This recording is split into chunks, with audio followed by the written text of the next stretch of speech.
Hello, and a very warm welcome to our channel, a space where history and faith meet to inspire us.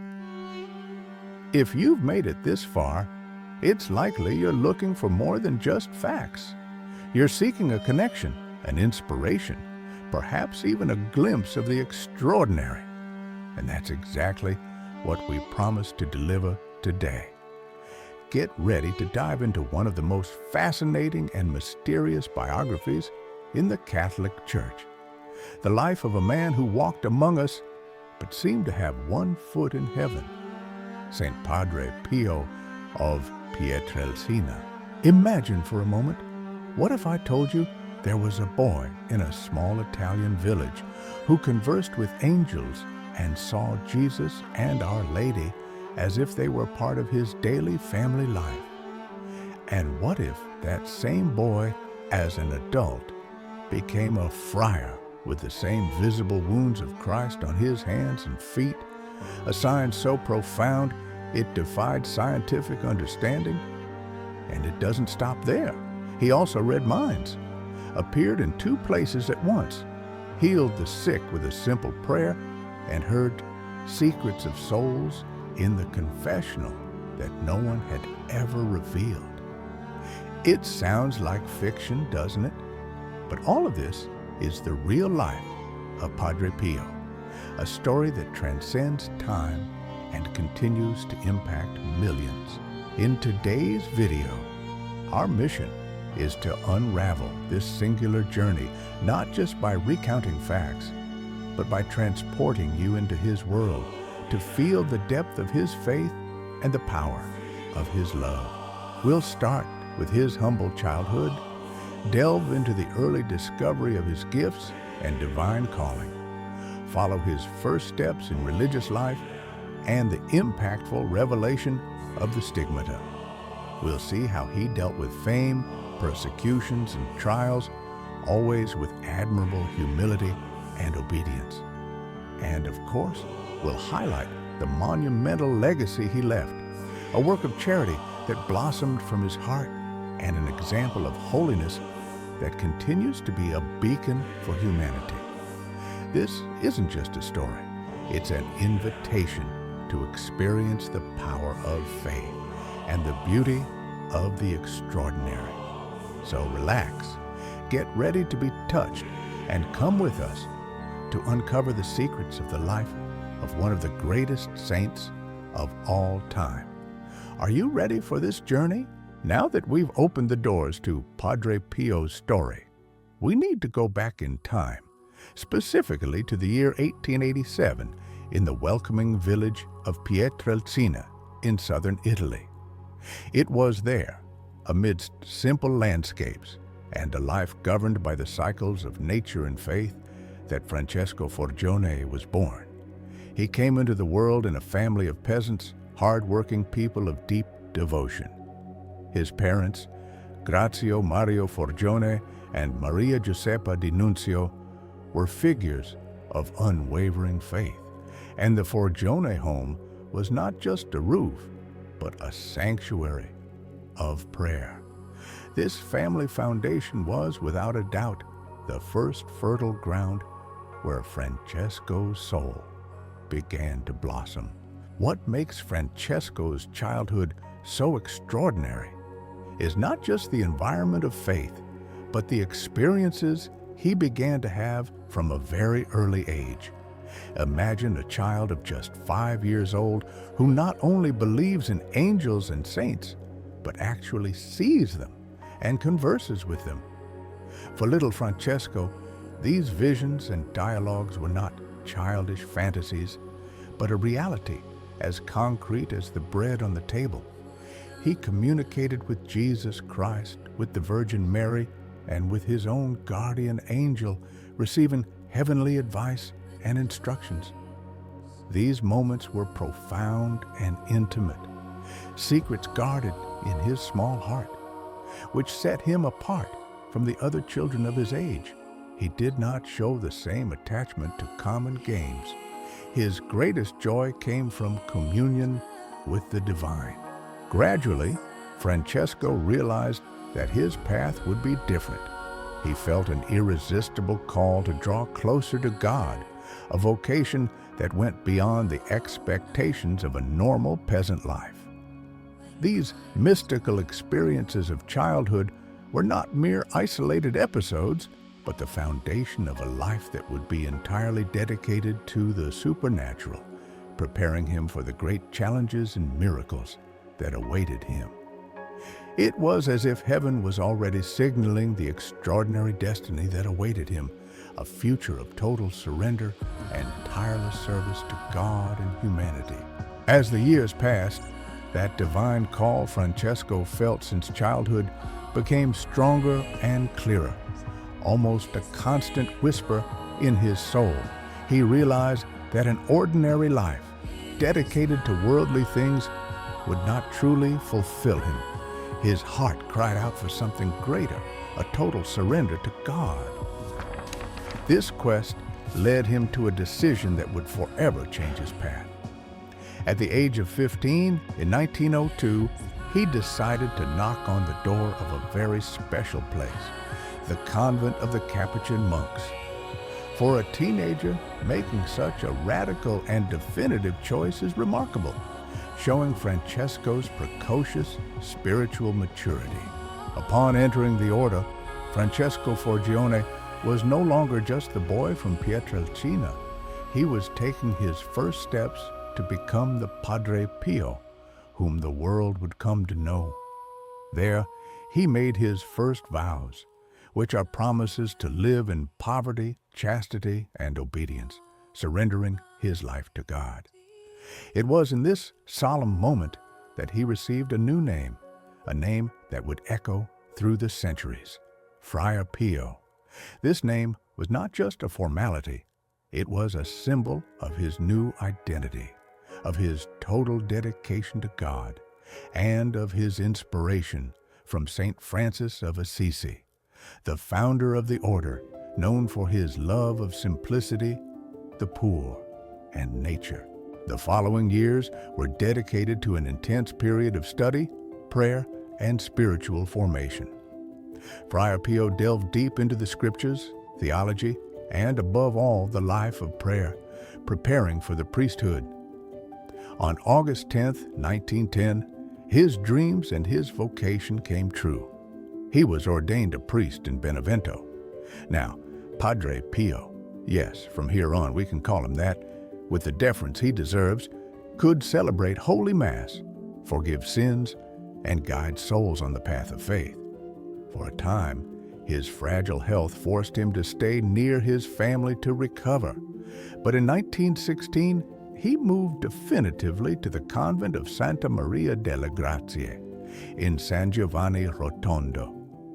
This humble convent would become the epicenter of an extraordinary life, from where Padre Pio's presence and faith would begin to impact the world in unimaginable ways. His arrival in San Giovanni Rotondo was not just a change of address. It was the beginning of a new chapter, a chapter full of mysteries and miracles that were about to be revealed. It was in the peaceful convent of Santa Maria delle Grazie in San Giovanni Rotondo that Padre Pio's life reached a level of depth and mystery that defied human logic. Imagine the scenario. It was September 20th, 1918. Padre Pio was in deep prayer, immersed in a moment of ecstasy, when something truly impressive and inexplicable happened. Suddenly, the marks of Christ's passion, the same wounds Jesus received on the cross, appeared on his own body, on his hands, feet, and side. They were visible, painful, and to medicine, completely unexplainable. Padre Pio thus became the first priest in the history of the Church to receive the stigmata of Christ in such a manifest and permanent way. For him, these wounds were not a burden, but a gift of love, an even more intimate union with Jesus suffering for the salvation of humanity. He carried them for 50 years with humility and without ever seeking recognition. Many doctors and scientists tried to understand the phenomenon, but they never managed a natural explanation. It was a sign, a living mystery that pointed to the presence of God in his life. But the stigmata were just one of several supernatural gifts that accompanied Padre Pio. He seemed to have a direct connection with heaven, manifesting abilities that remind us of biblical times. The gift of bilocation was one of them. Witnesses claimed to have seen him in two places at the same time, comforting the dying or assisting in dangerous situations hundreds of kilometers away. Another impressive gift was the reading of hearts. In the confessional, he often revealed thoughts and sins that the person had not even mentioned, calling the faithful to sincere conversion. He also possessed the gift of prophecy, predicting future events, and of healing, with countless reports of people who were cured of incurable diseases after his contact or prayer. It is crucial to understand that Padre Pio never used these gifts for his own benefit or to exalt himself. On the contrary, he saw them as tools of God to lead souls back to the path of faith and truth. He lived a life of deep prayer, fasting, and sacrifice, always remembering that the essence of his life was the glory of God and the good of souls. His gifts were not a spectacle, but a continuous invitation to conversion and holiness. With all these supernatural gifts and the visible marks of Christ's passion on his body, Padre Pio's life could easily have transformed into a spectacle. However, what he loved and prioritized most in his existence was something much deeper and more essential: being a priest. The center of his life and his mission were not the extraordinary phenomena, but the tireless dedication to the service of God through the sacraments, especially confession and the Holy Mass. Imagine the scene. Padre Pio spent hours on end, day after day, sitting in the confessional. These were not mere minutes of hurried conversation. These were sessions that could be extended, in which he welcomed sinners from all over the world. People came from far away, facing long journeys and endless queues, just for the chance to confess with him. There was something unique about this encounter. Many reported that Padre Pio, with his ability to read hearts, often already knew the sins the person was going to confess, or even those they had forgotten to mention. This ability made him a powerful spiritual guide, capable of touching souls in their deepest parts, calling them to a true conversion and a more intimate relationship with God. The confessional was, for him, a true spiritual battlefield where he fought for the salvation of every soul, and the Holy Mass. The Mass celebrated by Padre Pio was an indescribable experience for those who witnessed it. It was not a common celebration. It was a prolonged and visible reliving of the Passion of Christ on the altar. His Mass could last for hours as he entered a state of profound union with Jesus, suffering with him at every step of the painful way, from the betrayal to the crucifixion and resurrection. The faithful present felt a divine presence so palpable that many fell to their knees, moved before the mystery unfolding. For Padre Pio, each Eucharist was the apex of his daily life, the moment when he offered himself entirely together with Christ for the good of the world. Everything in his life, absolutely everything, revolved around Jesus in the Eucharist and the forgiveness granted in the confessional. He lived, breathed, and acted with a single purpose: to guide people back into the arms of God. With the increase in Padre Pio's fame and the proliferation of reports about the stigmata, bilocation, healings, and miracles in the confessional, it was inevitable that the Church, in its wisdom and prudence, would want to investigate thoroughly everything that was happening. After all, such extraordinary phenomena were not common, and the Church has always acted with caution to discern what was truly from God and what could be illusion or deception. This is how Padre Pio's life became filled with trials and persecutions, moments of great pain and misunderstanding. He underwent various meticulous investigations, conducted by medical and ecclesiastical commissions. These were difficult times during which His Holiness was questioned, and he, the humble friar who only wanted to serve God, found himself at the center of debates and suspicions. Some people, genuinely confused or skeptical, raised doubts about the authenticity of the stigmata and the gifts. Others, out of pure envy or misunderstanding, tried to discredit him. Imagine the pain of a man of God being accused, observed, and at times isolated. There were periods when the restrictions imposed on him were severe. Padre Pio was even forbidden from celebrating Mass in public and hearing confessions, which for him was the daily bread of his soul. Think of the anguish of a priest who had the salvation of souls as his greatest goal, being prevented from exercising the ministry he loved so much. However, what was most impressive was his profound obedience to the Church. Even in the face of pain and perceived injustice, Padre Pio never questioned the decisions of his superiors. He accepted everything with impressive humility, trusting that even in the hardest moments, it was God's will manifesting through ecclesiastical authority. He would say, "I am a child of obedience." In addition to external trials, Padre Pio also faced many physical sufferings because of the visible wounds and other illnesses that accompanied him throughout his life. Added to this were great spiritual struggles, with attacks from the devil that he described as intense and painful. But for him, none of this was in vain. Every suffering, every humiliation, every pain was an opportunity to unite himself even more to the crucified Jesus and to offer these sacrifices for the salvation of souls.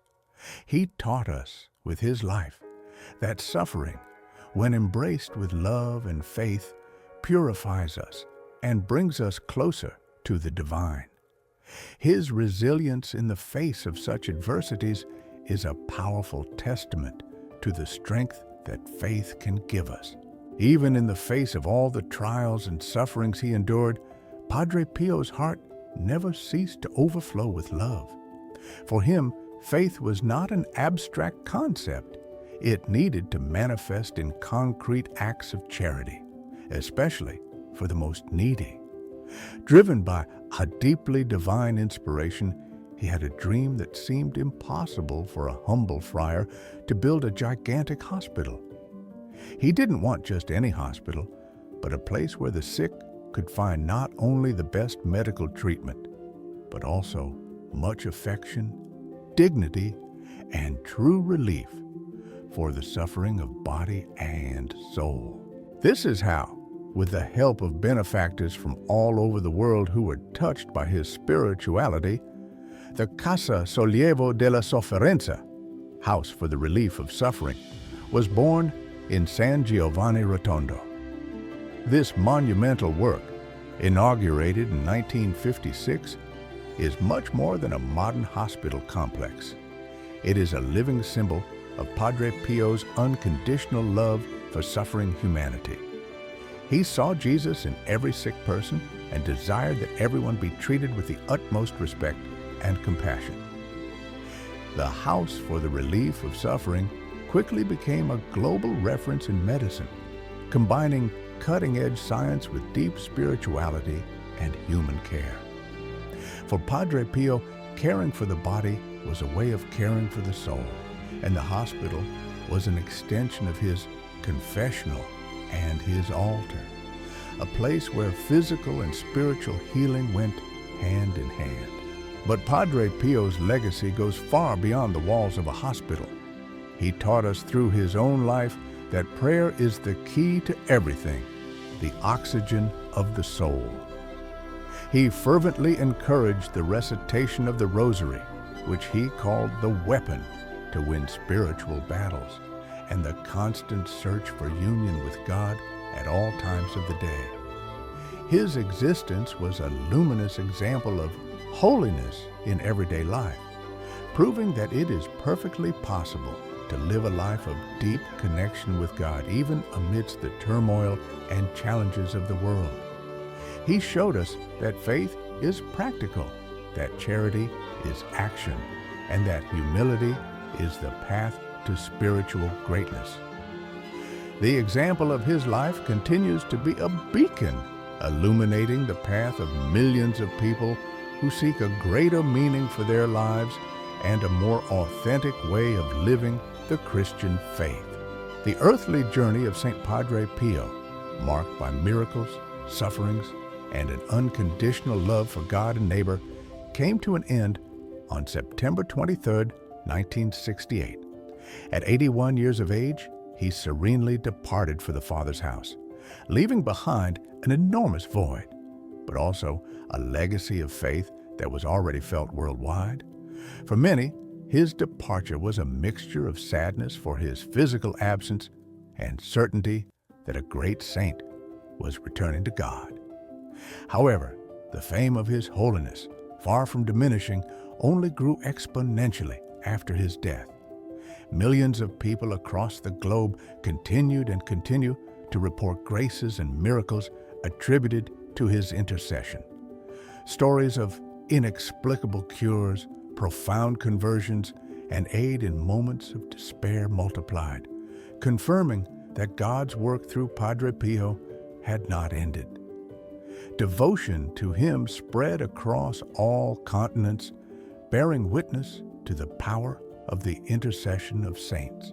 It didn't take long for the Catholic Church, after careful investigations and the verification of posthumous miracles, to officially recognize his holiness. In a moment of great joy for the Catholic faith, Pope John Paul II beatified him on May 2, 1999, proclaiming him Blessed Pio of Pietrelcina. Just 3 years later, on June 16, 2002, the same Pope canonized him, raising him to the altars as Saint Pio of Pietrelcina. This event was a milestone, reaffirming to the world the exemplary life of a man who lived for God amidst human frailties. Today, his body is venerated in the crypt of the Basilica of Santa Maria delle Grazie in San Giovanni Rotondo, making it one of the largest pilgrimage centers in the world. The humble grotto, where he lived as a hermit at the beginning of his religious life, continues to be a place of prayer and blessings for the faithful. And the famous Medal of Saint Benedict, though belonging to another great saint and his patron in religious life, ended up gaining even more popularity among Padre Pio's devotees, being associated with symbols of protection and faith that he so valued. The story of St. Padre Pio is not just a recounting of the past, it is a living invitation to each of us. It is a call for us to look at our own faith, to seek charity in our daily actions, and to trust in the transformative power of prayer.